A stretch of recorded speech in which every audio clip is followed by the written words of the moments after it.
Hello and welcome to this 2-minute Tuesday takeover. Another Tuesday to demonstrate various exercises and the many different options available to you. If you haven't noticed, I'm trying really hard not to name these exercises to help get rid of the stigma around these certain moves, and the idea that we can't do certain moves, right? It's really hard for me because as a group fitness instructor, I use these words all the time.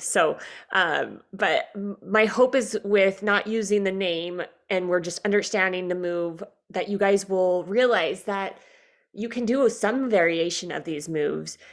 So don't give up. And if at any time any of these options that I have shown you don't work for you, please reach out to me and we'll figure out something together. Okay. So today's exercise variation, we are focusing on, um, the full body, okay? We've done lower body and more upper body, and we're gonna be doing a full body move today.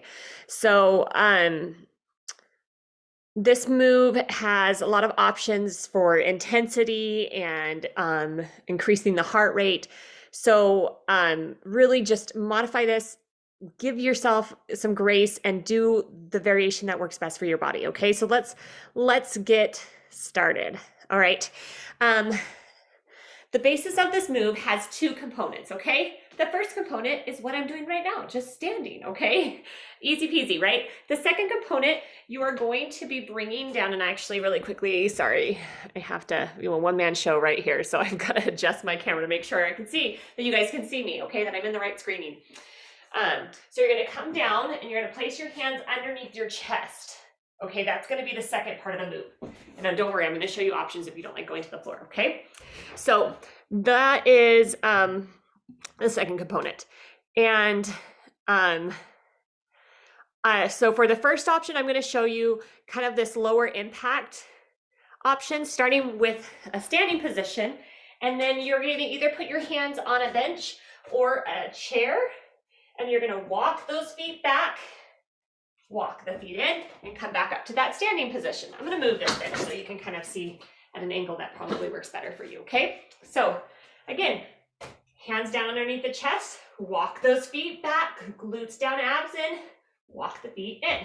Now, I don't know if you noticed something. The first time I did this move, I led with my right leg back, and then I brought it in with my right leg, and I stood back up.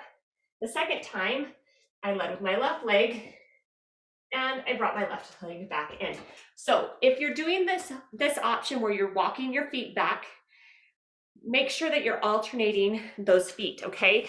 That allows you to just kind of work, because you're working your legs with, depending on which leg comes up first, you work that leg a little differently than you do the leg that's coming behind, okay?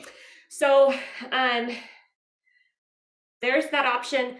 Again, you can have your hands elevated onto a bench or a chair, or you can do this move. Let me move this again.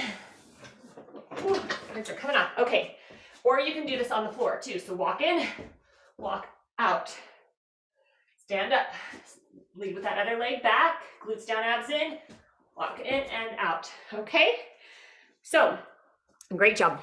Let me get to this next option really quick here. So moving on to the next option, you can keep your hands on the seat or the bench, or you can do the floor, okay? So I'm gonna show you both options. And we're gonna add a variation. Instead of walking those feet back, putting those hands underneath the chest, you're gonna hop those feet back, hop it in, and stand up. Again, come down. I kind of squat when I'm bringing my hands to the level of my bench. Hop those feet back into this position where you have your glutes down, abs in, hands underneath the chest, hop it back in, okay? And again, you can do this with your hands on the floor, hop back, hop it in, stand up, reach it down, squatting down, hop back, hop it in and up, okay? Whew. Obviously, if you're doing the hopping option, that heart rate goes up. And it does put more pressure on your back. So if you are doing that move and you're hopping and it doesn't feel good on your back, go back to the walking position, okay, where you walk those feet out. That'll allow you to not put as much pressure there on your back. And then also, another way to make sure that you, when you're doing this move, I say tummies in, you want to pull that belly button into your back of the spine. That helps you to support that core in a way that will help better protect that back. Okay, so I'll catch my breath here for a second, keep talking. So I showed you two options, but they were kind of involved. One option was, where do your hands, are they going to be up on a elevated level, or are they going to be on the ground? And then the second option is, are you going to walk or hop those legs back? Okay, so the great thing with this move is that you can really embellish it and make it even better. In all of these, in whatever option that I'm going to be showing you in the future, I want to make sure that you choose whether or not you want your hands elevated or if you want to walk your hands back or hop it back. Okay, it's always up to you.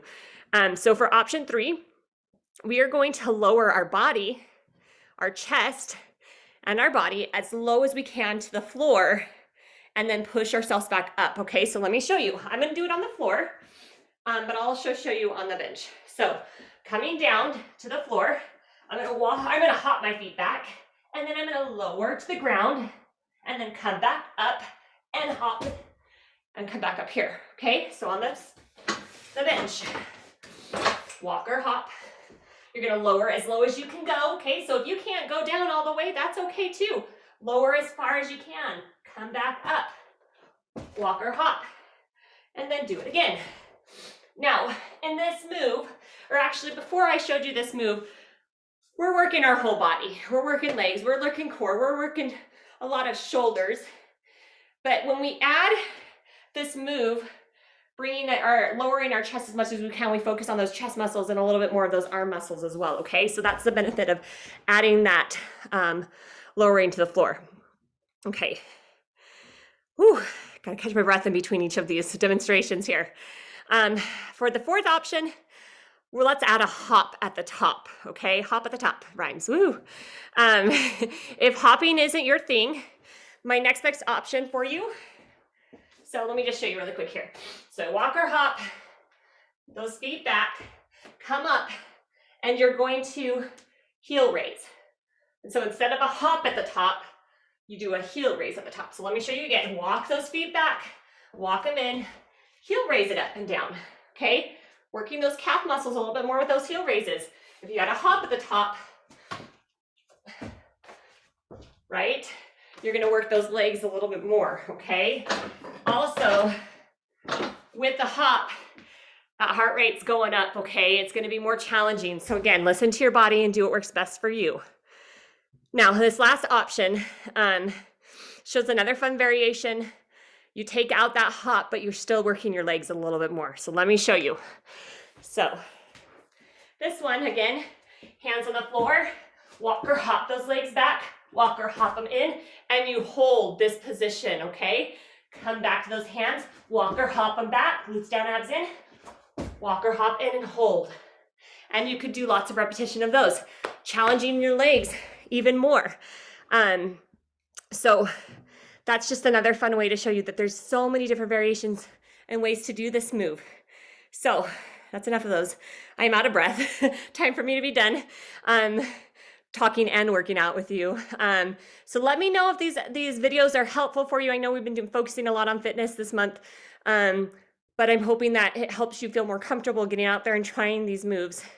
Let me know in the comments, and thank you so much for watching. We really appreciate you guys being a part of this group.